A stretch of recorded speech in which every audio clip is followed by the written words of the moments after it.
नमस्कार दोस्तों, धर्म रहस्य चैनल पर आपका एक बार फिर से स्वागत है। आज हम जो अनुभव लेने जा रहे हैं यह मॉडलिंग क्षेत्र से संबंधित है। क्या मॉडलिंग क्षेत्र में, जो कि आज के युग की आधुनिकता को दर्शाता है, उसमें भी तंत्र का कहीं स्थान है या उन पर भी तंत्र से संबंधित चीजें लागू होती दिखाई पड़ती हैं? आज के इस अनुभव के माध्यम से हम लोग आज जानेंगे। तो चलिए शुरू करते हैं आज के इस अनुभव को। नमस्ते गुरुजी, मेरा नाम राजीव कुलश्रेष्ठा है। मैं आगरा से हूँ।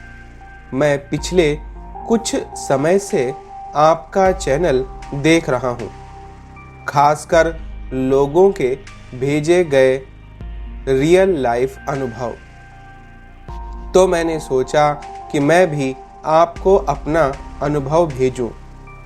गुरुजी, मैं 100% गारंटी लेता हूँ कि यह अनुभव पहली बार आपके चैनल को भेजा जा रहा है।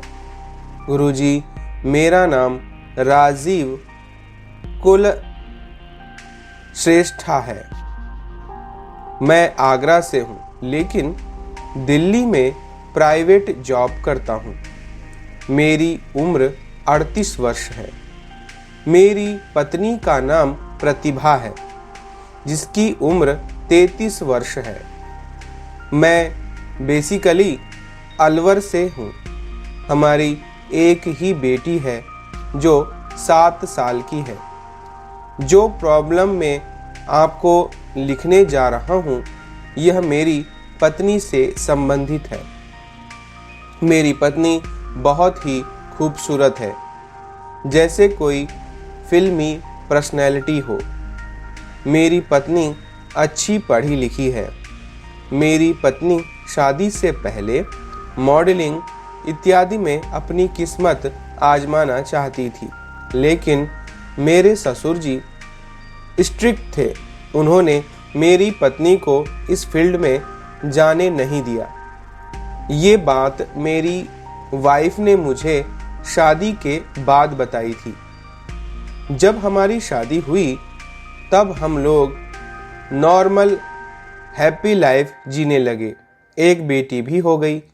शादी के कुछ साल बाद जब मेरे ससुर का देहांत हो गया, तब मेरी पत्नी ने मुझे अपनी इच्छा बताई कि अब वह मॉडलिंग लाइन में मैरिड फीमेल भी कामयाबी को प्राप्त कर रही हैं। क्या अब मैं भी ट्राई कर सकती हूँ? गुरुजी, ये बात साल 2018 की। साड़ी फोटो शूट का ऑफर मिला। मेरी पत्नी ने वो काम किया और उसे अच्छे पैसे भी मिले। इस से उसकी मोटिवेशन बढ़ी। तो पत्नी को वेब सीरीज में काम मिला, जिसके लिए उसे कलकत्ता जाना पड़ा। जब वाइफ कुछ दिन बाद कलकत्ता से आई तो यहाँ दिल्ली आकर काफ़ी उदास रहने लगी।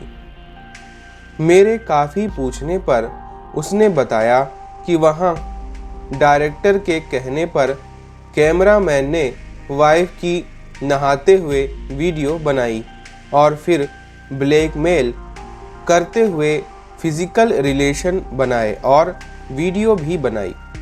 और वाइफ ने यह भी बताया कि वो फ्रॉड कंपनी थी और अगर किसी को इस बारे में बताया तो वो लोग मेरी वीडियोस इंटरनेट पर लीक कर देंगे।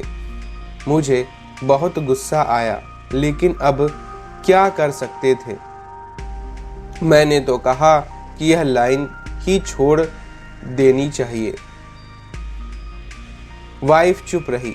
1 महीने बाद वाइफ ने कहा कि मैं पहले की तरह नॉर्मल साड़ी एडवर्टीजमेंट ही कर लेती हूँ। काम भी ठीक और पैसा भी अच्छा मिलता है और आउट ऑफ स्टेशन भी नहीं जाना पड़ता और शूटिंग भी दिन के समय में ही हो जाती है। मैंने कहा, सिर्फ इतना ही ठीक है।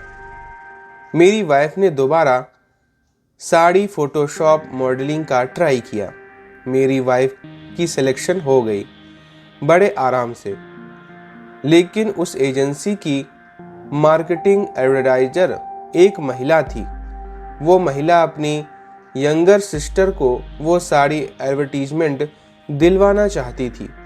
यह कह लीजिए अपनी बहन को ही उस शूट के लिए मॉडलिंग लाइन में लॉन्च करना चाहती थी, लेकिन मॉडल एक ही रखनी थी।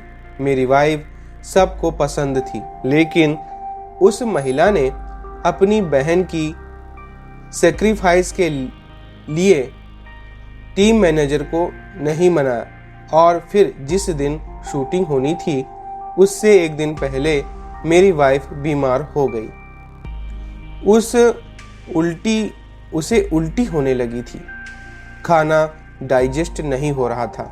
मैं घबरा गया, हॉस्पिटल जाना पड़ा। वहाँ 2 दिन रहे।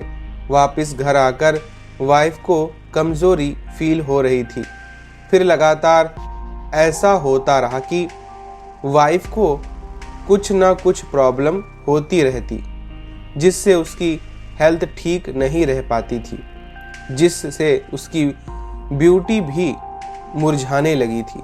उधर उस महिला की बहन को सभी एडवर्टीजमेंट मिल गए उस एजेंसी से। इधर वाइफ की हेल्थ नॉर्मल रहती नहीं थी। फिर मेरी मौसी का बेटा इटावा से किसी को हमारे घर लेकर आया। जिन्हें वो साथ लाया था वो कोई भगत टाइप साधक थे। उन्होंने बताया कि मेरी वाइफ को चाय में कुछ मिलाकर दे दिया गया है, जिससे इसकी तबीयत लगातार खराब रहती है, और उन्होंने यह भी बताया कि यह काम किसी महिला ने किया है। उसके बाद उन्होंने अपने हिसाब से कुछ रूहानी इलाज किया। अब मेरी पत्नी अपनी बहन को काम दिलवाना चाहती थी। मैं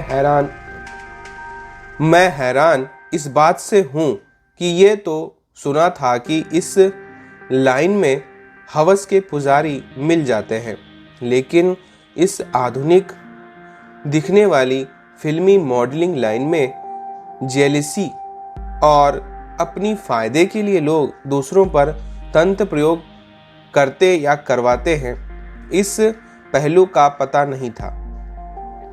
गुरुजी, जैसे आप 2 अलग अलग लोगों के अनुभव एक ही वीडियो में दिखाते हैं, मेरा ये भेजा गया अनुभव भी आप किसी दूसरे अनुभव के साथ दिखा देना या अलग से वीडियो बनाना चाहें, जैसा आपको ठीक लगे आप करना।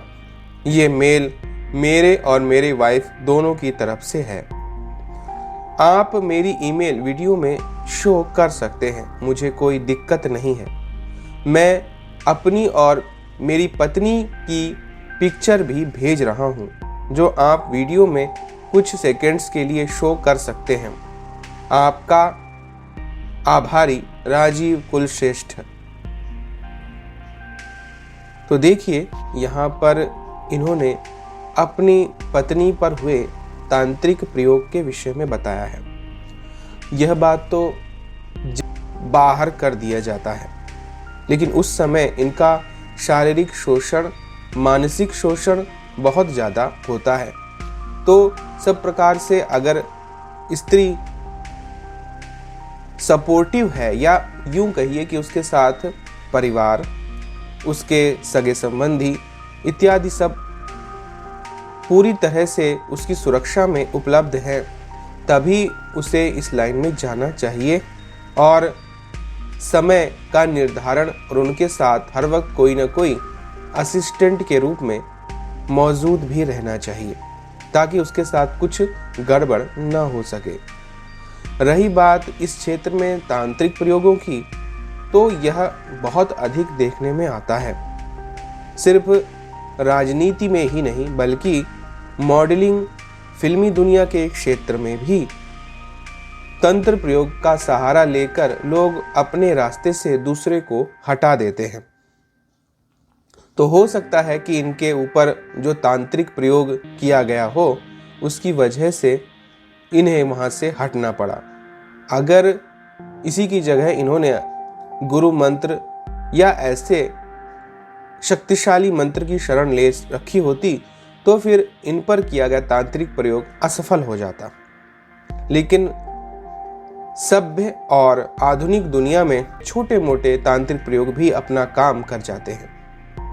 तो मैं तो यही कहूँगा कि सभी लोगों को गुरु मंत्र की शरण लेनी चाहिए और उसके बाद फिर सुकून से जिंदगी जीते हुए, भौतिक जीवन का आनंद लेते हुए आध्यात्मिक जीवन की पूरी तैयारी रखनी चाहिए, क्योंकि जीवन तो कुछ वर्ष के लिए मिला है। सुंदरता भी कुछ वर्ष तक ही कायम रहती है, उसके बाद समाप्त हो जाती है। इसलिए आध्यात्मिक यात्रा की तैयारी सबसे ज़्यादा ज़रूरी है भौतिक जीवन के साथ साथ। तो ये था आज का इनका अनुभव, इनकी ईमेल आईडी और इन लोगों के फोटोज़। अगर आज का वीडियो आप लोगों को पसंद आया है तो लाइक करें, शेयर करें, सब्सक्राइब करें। आपका दिन मंगलमय हो। धन्यवाद।